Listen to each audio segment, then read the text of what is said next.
1절까지 우리 한 절씩 교독하겠습니다.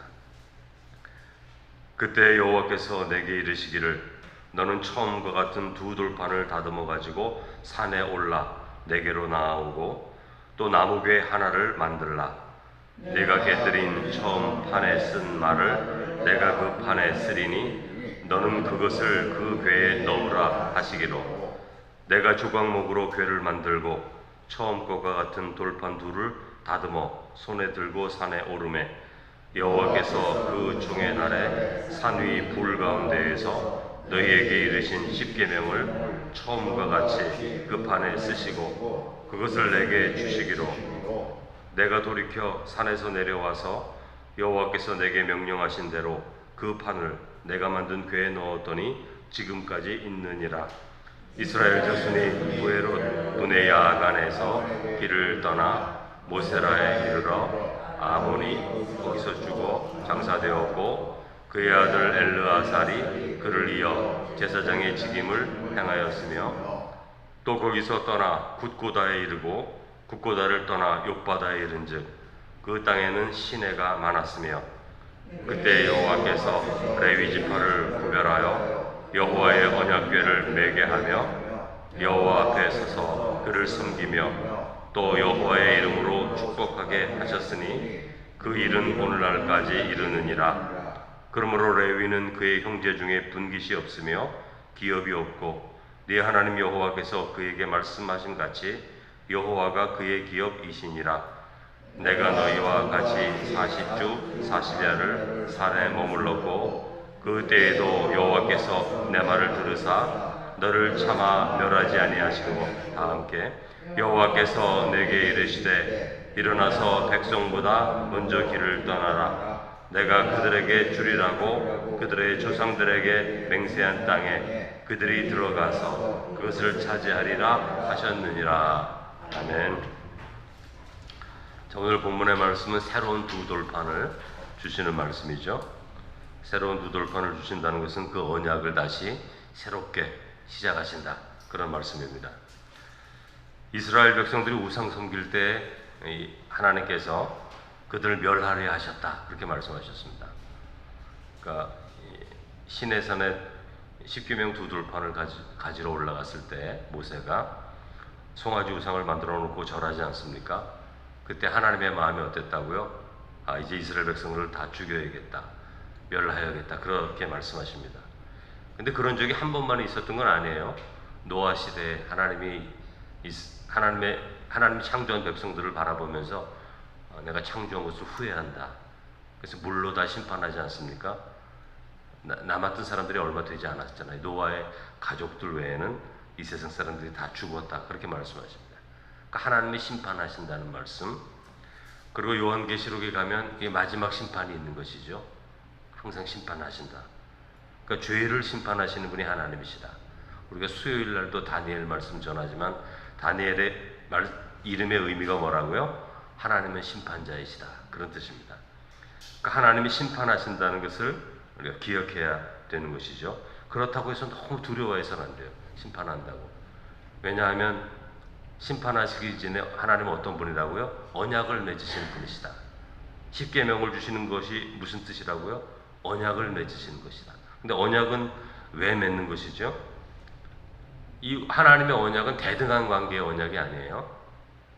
그러니까 1대1로 대등한 관계가 아니라고요. 어떤 뜻이냐면 이 언약의 결과는 사람이 다 받는 거예요. 너무 좋은 언약이죠. 예를 들면 애굽에서 노예의 삶을 살고 있는 이스라엘 백성들을 구원해서 언약을 맺습니다. 언약을 안 맺어도 상관이 없잖아요, 사실은. 근데 언약을 맺으시는 거예요. 더 풍성하고 아름다운 걸 주기 위해서. 하나님은 그 언약의 풍성함을 얻기 위한 이스라엘 백성들이 해야 할 것들은 오히려 작은 거예요. 율법의 말씀, 계명을 지키면 되는 거거든요. 그 10가지 계명을 지키면 됩니다. 근데 그 10가지 계명을 지킴으로써 얻는 것은 너무나 많은 거예요. 하나님의 자녀가 되는 것뿐만이 아니라 약속의 땅을 얻는 것뿐만이 아니라 거기에 풍성하신 은혜를 다 경험하게 되어 있는 거예요. 너희 자녀들도 잘 될 것이다. 너희들의 그 땅이 잘 될 것이다. 너희들이 건강할 것이다. 애굽에서 있었던 역병도 들지 않을 것이다. 너무나 풍성한 것이 많고 그러나 그 언약을 지키기 위해 순종해야 할 것은 사실은 많지 않은 거예요. 십계명의 말씀을 지키면 되는 거죠. 그러니까 사실은 대등한 언약 관계가 1대1의 언약 관계는 아닙니다. 그럼에도 불구하고 하나님이 언약을 자꾸 맺으려고 하는 것은 하나님의 풍성한 것을 주기 위한 것이죠. 우리가 그것을 알아야 되는 것입니다. 따라서 언약은 언제나 하나님의 은혜가 우선입니다. 근데 언약을 파괴하면 어떻게 되는 것인가? 언약을 하나님이 맺으셨는데 그 언약을 어기고 파괴하면 어떻게 되는 것인가? 여러분 어떻게 되는 것이죠? 처음에 언약할 때 약속한 대로 그 책임을 지게 되어 있는 거예요. 언약은 책임을 지게 되어 있는 거예요. 그래서 언약입니다. 그렇지 않으면 언약이라는 말을 하지 않아요. 약속, 하나님과의 약속을 지키면 이렇게 되고 안 지키면 이렇게 된다. 언약을 처음 맺을 때부터 그런 말씀을 하고 가는 거죠. 우리가 집을 얻을 때도 계약을 하지 않습니까? 전세. 계약을 하는 거예요. 저도 이제 미국은 월세가 많습니다. 전세라는 게 없어요. 월세, 무조건 월세인데 당신이 월세를 이렇게 정합니다. 근데 월세를 내야 할 그날 안 내요. 그러면 벌금이 물죠. 벌금이 붙는데 벌금을 묻어도 또 안 내. 그러면 그게 커지는 거예요. 자꾸. 굉장히 또 커져요.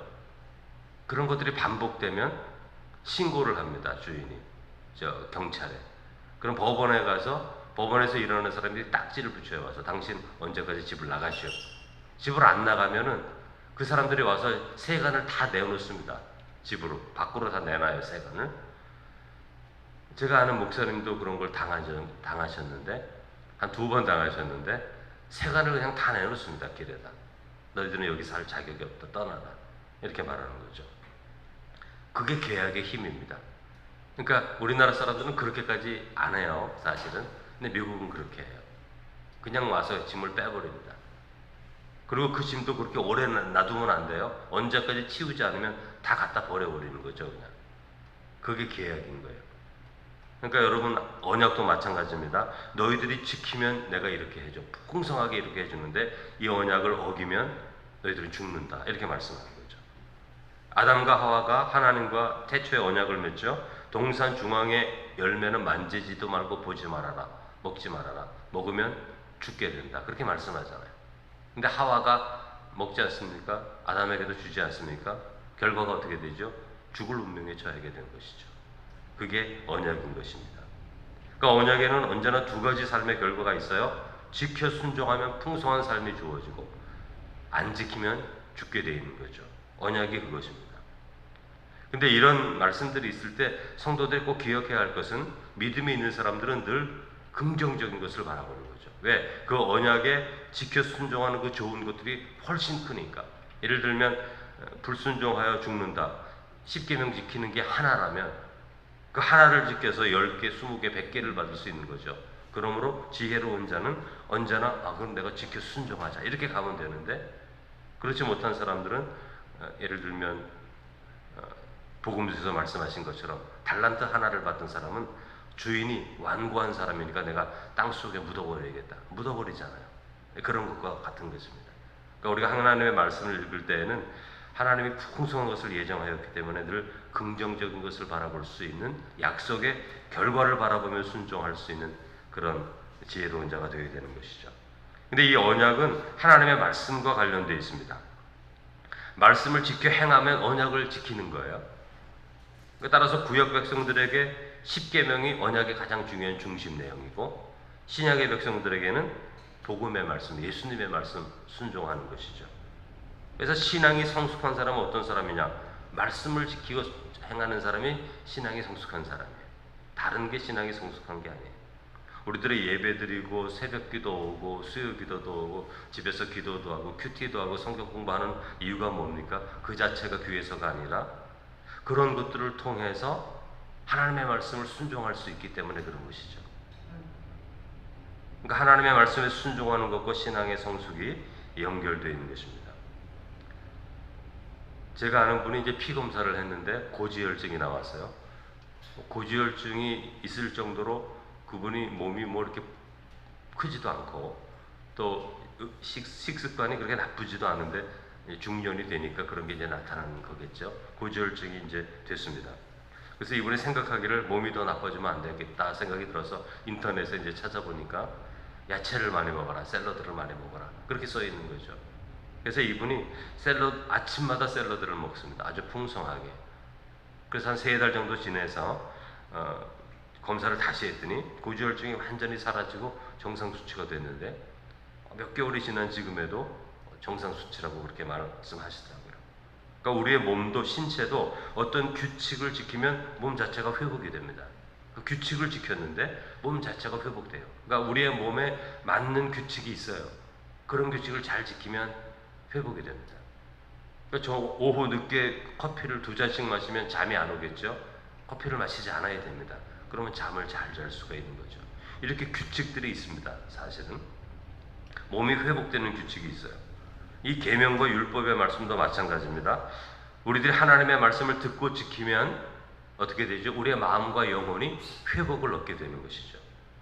그러니까 하나님께서 이런 말씀을 주시는 이유가 뭡니까? 너 이 십계명 말씀 지켜라. 그리고 십계명 아래에 세세한 그 법령과 법도와 계명 말씀들이 있잖아요. 증거와 이런 말씀들을 계속 주시는데 왜 그런 것이죠? 하나님이 주시는 이 계명의 말씀이 우리의 삶을 살리는 것이기 때문에 그래요. 때로는 말씀을 지키기가 어려운 때가 있습니다. 그러나 신실하신 하나님을 믿고 그 말씀을 순종하려고 애를 써야 됩니다. 누가 아침에 여러분 샐러드만 먹고 싶겠어요? 사실은 맛있는 밥도 먹고 국도 먹고 그래야 되죠. 그러나 몸을 위해서 그렇게 하는 거예요. 야채에 그런 기능들이 있으니까, 몸을 살리는 수많은 양분들이 있으니까 그렇게 하는 것이죠. 신실하신 하나님을 믿고 그 말씀을 순종하려고 애를 써야 합니다. 왜냐하면 하나님이 주시는 계명의 말씀은 우리를 살리기 위해 주시는 말씀이에요. 우리의 영혼과 마음을 살리기 위해 주시는 말씀이기 때문에 그 말씀을 지켜 행하는 게 중요한 것이죠. 1절에서 5절을 보면 이전에 깨어진 2 돌판을 다시 주십니다. 그 2 돌판을 모세가 이제 깨끗하게 준비해서 산에 다시 올라가죠. 40주 40야를 또 금식하면서 그 돌판을 받습니다. 이때 또 40일 걸리잖아요. 어제도 말씀드린 것처럼 하나님의 말씀을 받을 때 이런 시간이 필요하다는 것을 알아야 된다 그랬죠. 마치 자동 판매기처럼 1,000원 넣으면 언제든지 물 한 통을 뺄 수 있고 커피 한 잔을 뺄 수 있는 그런 것과 같은 하나님을 자꾸 기대하는 분들이 굉장히 많아요. 그래서 이제 한번 기도하면 응답이 올 것 같고, 성경 읽다 보면 그냥 말씀이 나에게 주어질 것 같고, 그런 것만 있지 않습니다, 여러분. 40일을 기도해야 겨우 받아내는 이런 게 있다는 것이죠. 그러니까 하나님께서는 그렇게 쉽게 아무거나 막 주시는 분이 아니라는 거죠. 눈만 감으면 하나님의 계시가 막 오는 것이 아닙니다. 모세 같은 사람도 40일 기다려야 되는 것이죠. 하나님의 말씀은 그렇게 기다릴 줄 알아야 된다는 것을 말씀을 드렸는데, 이번에도 똑같이 40일 걸려서 그 돌판을 가지고 오는데, 이번에는 돌판을 법궤에 이렇게 넣어서 보관하게 됩니다. 그리고 8절과 9절을 보면 레위 지파에 대한 이야기가 나와요. 이스라엘 지파는 12지파인데 12지파 중에 한 지파는 땅을 분배를 하지 않아요. 근데 여러분, 땅을 한 지파를 빼요. 그러면 11지파가 되죠. 근데 여러분, 요셉 지파가 2지파가 됩니다. 요셉의 아들이 2 아들인데 에브라임과 므낫세잖아요. 에브라임과 므낫세가 지파의 한몫을 더 가져가요. 그러니까 하나님은요, 공짜가 없습니다. 요셉이 어떤 사람이에요? 형들에게 팔려가지고 고생해가지고 이스라엘 백성들을 구원하는데 큰 역할을 하잖아요. 그 사람에게 2지파를 준다고요. 2 몫을 주었다는 거죠. 그러니까 저는 그 말씀을 보면서, 야, 하나님 아빠, 하나님은 절대로 그 고생하고 하나님의 영광을 위하여 믿음의 삶을 살아간 사람들을 이렇게 하시는구나. 하나님 앞에 공짜가 없습니다, 여러분. 2지파를 주는 거죠. 큰 영광이죠. 그리고 한 지파, 레위 지파는 어떤 지파입니까? 성직을 행해야 되기 때문에 땅을 기업으로 받잖아요. 땅을 주면 그 사람들이 성직을 하겠습니까? 자기 땅을 크게 불려서 재산을 남기고 확장시키려고 그러지, 누가 성직을 하면서 그렇게 살라 그러겠어요? 자기 땅을 가지고 비즈니스 하려고 그러지, 사업을 하려고 그러지, 누가 그 일을 하려고 그러겠어요, 여러분? 그러니까 땅을 아예 주질 않아요. 그 일만 하라. 그러면서 뭐라 그러십니까? 내가 너희의 기업이다. 그렇게 말씀하시는 거예요. 내가 너희의 기업이다. 내가 너희의 기업이라는 게 무슨 뜻입니까? 다른 지파들은 이 정도 땅이 너희의 기업이다. 이 땅이 너희의 기업이기 때문에 이 기업을 가지고 농사를 짓고 양들을 키워서 너희들이 풍성하게 살아라. 그러나 레위 지파 너희들에겐 땅을 주질 않아. 내가 너희의 기업이다. 그렇게 말씀하세요. 그게 무슨 뜻이냐면 성도들이 다른 지파 사람들이 제사 드리기 위해서 여러 가지 예물을 하나님께 바치잖아요. 그게 하나님의 기업이거든요. 근데 그 기업을 내가 너와 나누겠다. 그렇게 말씀하시는 거죠. 그러니까 레위 지파는 언제나 하나님의 성전에서 나오는 것으로 살게 되어 있다. 그렇게 말씀하는 거예요. 아예 모든 것을 주질 않아요. 다른 생각을 하지 못하도록. 그러면서 세 가지 역할을 맡기는데, 첫째는 언약궤를 매는 일. 아까 그 십계명 돌판을 교회에다 놓았다고 그랬잖아요. 그 언약궤를 맬 때에 오직 레위 지파만 맬 수 있다. 다른 사람이 매면 구약 성경에는 그냥 죽습니다. 그렇게 만들어 놓으셨어요, 하나님이. 두 번째는 여호와 앞에 서서 섬기라. 이것은 제사 드리는 일. 양들을 잡고 소를 잡고 그래서 하나님의 백성들의 죄를 사하는 일을 하라. 오늘날로 말하면 예배를 담당하는 사역. 또 세 번째는 여호와의 이름으로 축복을 해주라. 그렇게 말합니다. 축복권을 주시는데, 물론 레위 지파만 축복하는 건 아니에요. 성경을 보면 이스라엘 백성들도 서로 축복합니다. 아버지가 자녀를 축복하고 다 그러는 거예요. 그러나 레위 지파에게 특별히 백성들을 축복할 수 있는 권한을 주십니다. 레위 지파가 믿음이 더 좋아서 주시는 게 아니라 하나님을 믿는 신앙에 있어서 구별된 사역이 필요하기 때문에 그냥 주시는 거예요. 여호와가 그의 기업이 된 백성이 있어서 전적으로 하나님의 일을 감당할 수 있도록 그렇게 구별해 놓게 되는 것이죠. 그리고 11절을 보면 하나님께서 모세에게 약속의 땅으로 가라 이렇게 말씀하십니다. 그것을 차지하라 이렇게 말씀하시는데 약속을 다시 하시는 거죠. 우상 숭배한 백성을 멸하려고 하셨는데 하나님께서 모세를 통해 그 마음을 거두시고 다시 약속의 말씀을 주십니다. 이제 약속의 땅으로 걸어가라. 그 땅을 차지하라. 이렇게 말씀하십니다. 그래서 어떤 분들이 이렇게 말해요. 하나님이 이랬다 저랬다 하느냐.